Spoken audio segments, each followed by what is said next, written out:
नमस्कार, good morning, good afternoon, good evening. स्वागत है आप सभी का आपके अपने यूट्यूब चैनल नॉलेज ट्रांसफॉर्म्स ज्ञान से परिवर्तन में।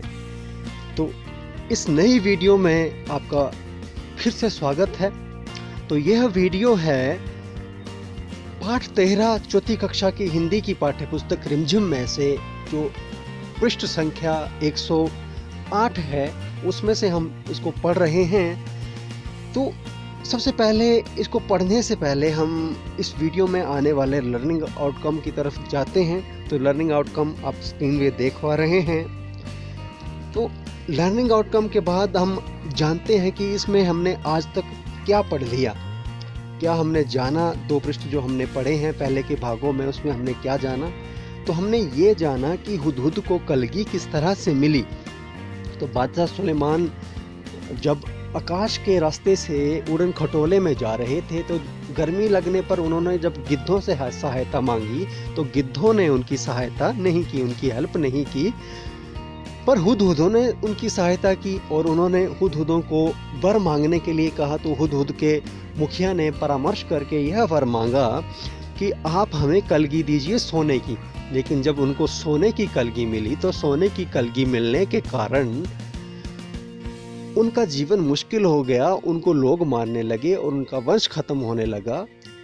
तब उन्होंने वापस ये कहा कि हमें अब दूसरी कलगी दीजिए जो परों की हो। तो बादशाह ने उनको परों की कलगी दी दीजिए। तो अब हम इस वीडियो में जानेंगे कि हुदहुद किस प्रकार का पक्षी है, कैसा होता है, पंख किस तरह के होते हैं, चोंच किस तरह की होती है। तो आइए पढ़ते हैं। हुदहुद एक बहुत ही सुंदर पक्षी है। हुदहुद एक बहुत ही सुंदर पक्षी है।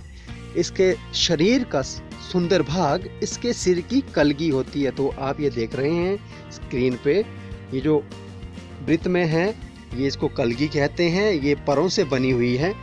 इसके शरीर का सबसे सुंदर भाग, सुंदर हिस्सा भाग यानी कि मान लो ये हिस्से हैं, एक हिस्सा, दूसरा हिस्सा, तीसरा हिस्सा और चौथा हिस्सा। तो मान लो ये इसका हिस्सा जो है 4 हिस्से में इसका विभाजित है शरीर। तो जो सबसे सुंदर हिस्सा है वो ये सिर वाला हिस्सा है। तो ये सबसे सुंदर होता है।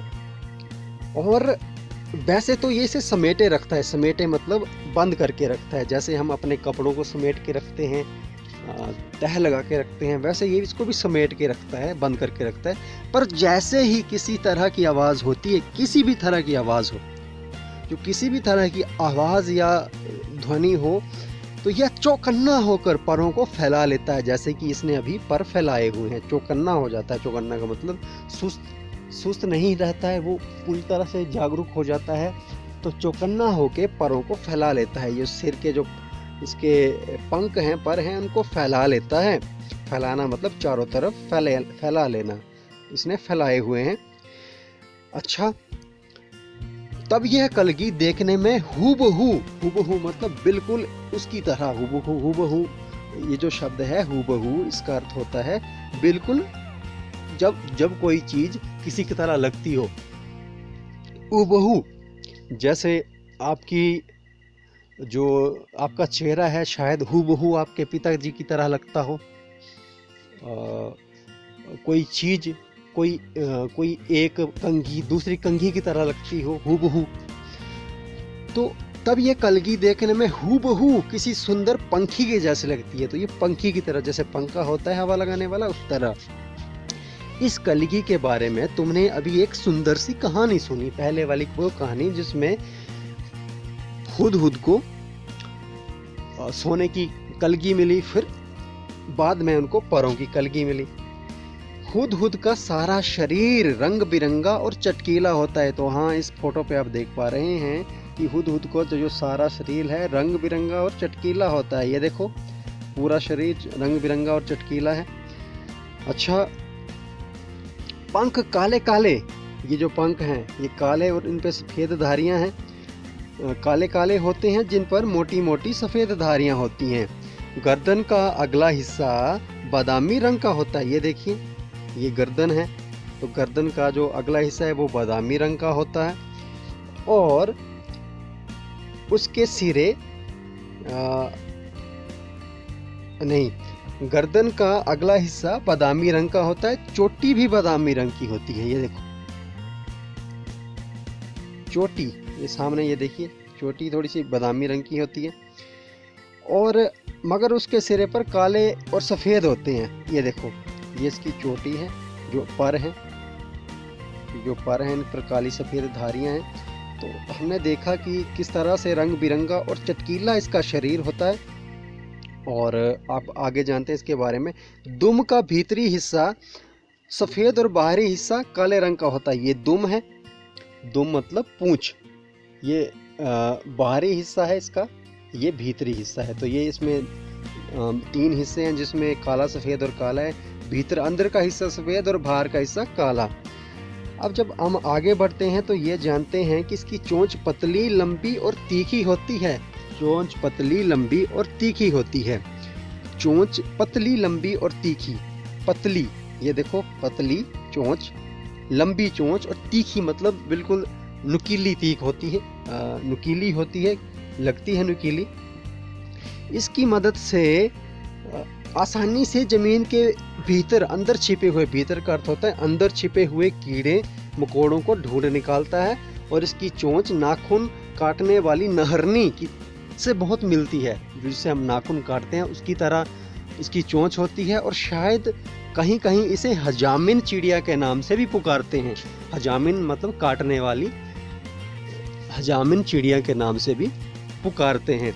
हुदहुद हमारे देश के सभी भागों में पाए जाते हैं।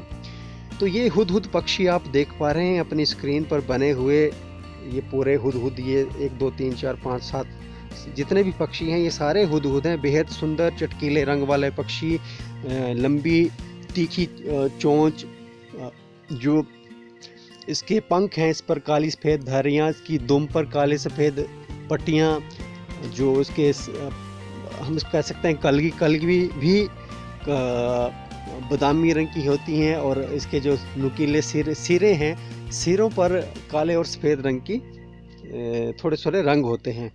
अब हम बढ़ते हैं कार्यपत्रक की तरफ। कार्यपत्रक की तरफ जब हम बढ़ते हैं तो पाते हैं कि यहाँ पे हुदहुद की तरह, हुदहुद के लिए कुछ वाक्य दिए गए हैं, जैसे कि जो हुदहुद के बारे में सही हैं उनको छांट कर लिखना है। तो हुदहुद बहुत खराब पक्षी है।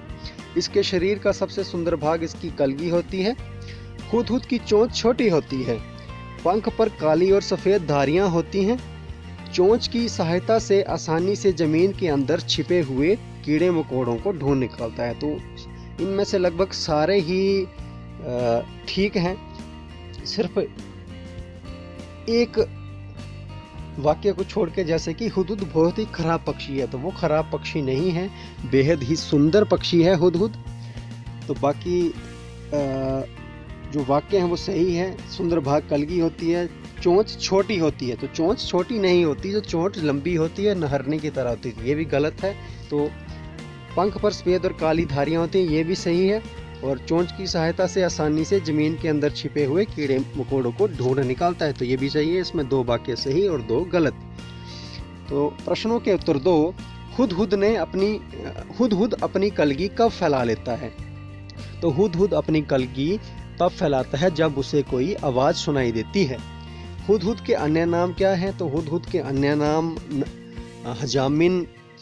हजामिन है। इसके अलावा इसके अन्य नाम भी बताए गए हैं। हजामिन बोलते हैं इसको, हुपहू, अंग्रेजी में हुपहू भी कहते हैं। और अन्य नाम आप ढूंढ के लिखें, अपने पाठ में पढ़ें कि अन्य नाम क्या है। अच्छा, आगे है, किस तरह की आवाज़ होने पर हुदहुद बेहद चौकन्ना हो जाता है? तो किसी तरह की आवाज़ होने पर हुदहुद बेहद चौकन्ना हो जाता है। आप कब चौकन्ने हो जाते हैं? तो आपने अपना अनुभव लिखना है कि आप कब चौकन्ने हो जाते हैं। हुदहुद आवाज़ होने पर चौकन्ना होता है और आप कब चौकन्ने होते हैं, तो आपने अपना अनुभव लिखना है कि आप कब चौकन्ने होते हैं। तो इस वीडियो में हमने आज पढ़ा हुदहुद के बारे में। हुदहुद सुंदर पक्षी होता है, उसकी कलगी के बारे में, उसके पंखों के रंग के बारे में, चोंच के बारे में इत्यादि सबके बारे में पढ़ा। और उसके बाद हमने कार्यपत्रक को भी हल किया, कार्यपत्रक के वाक्यों को सही गलत देखा और अन्य प्रश्न भी किए। तो इस वीडियो में इतना ही। मिलते हैं किसी अन्य वीडियो में, तब तक के लिए जय हिंद, जय भारत। सुरक्षित रहिए, स्वस्थ रहिए।